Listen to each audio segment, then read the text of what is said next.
Урматтуу Москва шаарындагы жалпы мекендештер, сиздер үчүн жагымдуу жарыя. Сиздерди 2022 жылдын 25-июнь күнү Надежда диний окуу борбору тарабынан уюштурулуп жаткан ынтымагы бар элдин ырыскысы кең болот аттуу кечеге чакырабыз.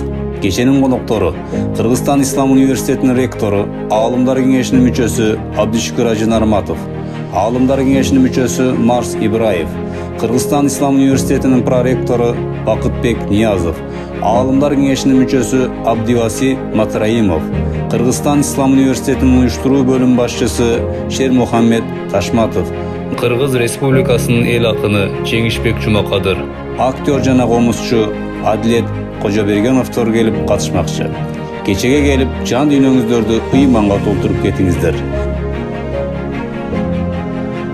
Биздин дарек метро Партизанская, Измайловская шоссе 71Е.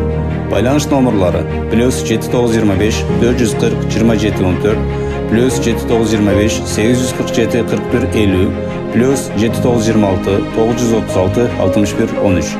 Кеченин башталышы 17:00. Шашылыңыздар, орундар чектелүү.